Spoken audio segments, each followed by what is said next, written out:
Herkese merhabalar, kanalıma hoş geldiniz. Aşırı lezzetli, bir o kadar da pratik bir salata tarifim var. Eğer patates salatasını kızartarak denemediyseniz mutlaka deneyin arkadaşlar. Yemelere doyamayacağınız harika bir salata oluyor. O zaman tarifime geçiyorum.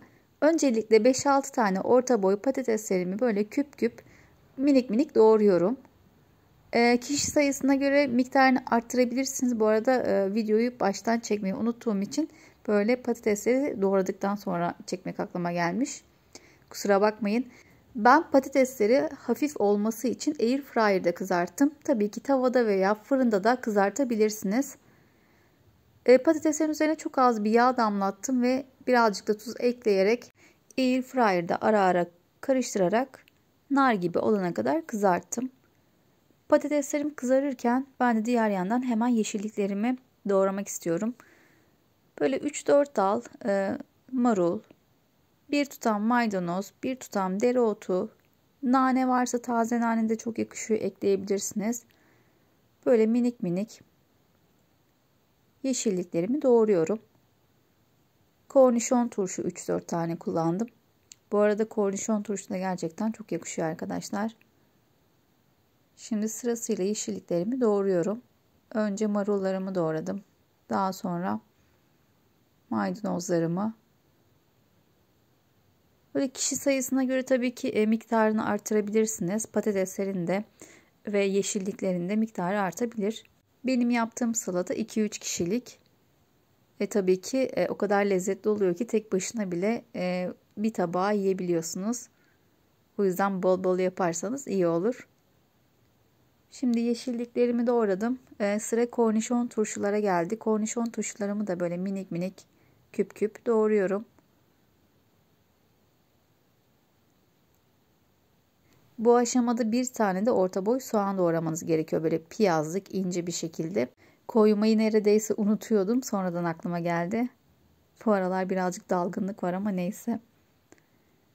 Böyle bütün malzemelerimi doğradım. Şimdi patateslerimi kontrol ediyorum. Şöyle bir çevirerek karıştırdım.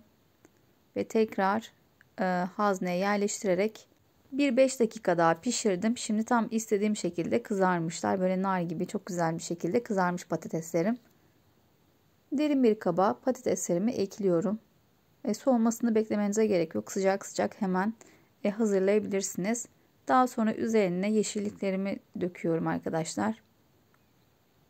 Ve bu aşamada tabii ki soğan olmadığını fark ederek hemen soğan doğramaya geçiyorum.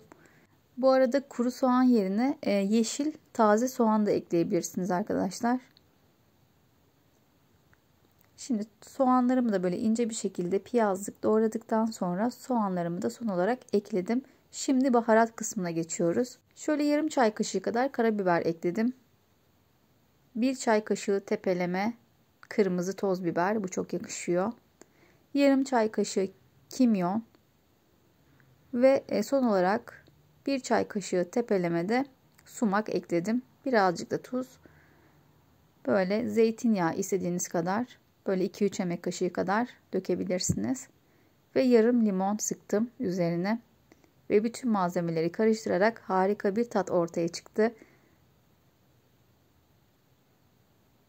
Gerçekten çok güzel oluyor arkadaşlar. Tek başına bile böyle bütün tabağı yiyebilirsiniz. O kadar lezzetli. Ben yemelere doyamadım. Hemen tabağa aktarıyorum. Böyle servis tabağına. Şimdi izlerken bile ağzım sulanmaya başladı. Eğer devamlı normal haşlayarak yapıyorsanız bir de bu şekilde deneyin. Gerçekten pişman olmayacaksınız ve hatta her zaman bu şekilde yapacaksınız. Umarım tarif hoşunuza gitmiştir. Lütfen videoyu beğenmeyi unutmayın. Kendinize çok iyi bakın. Hoşça kalın. Bay bay.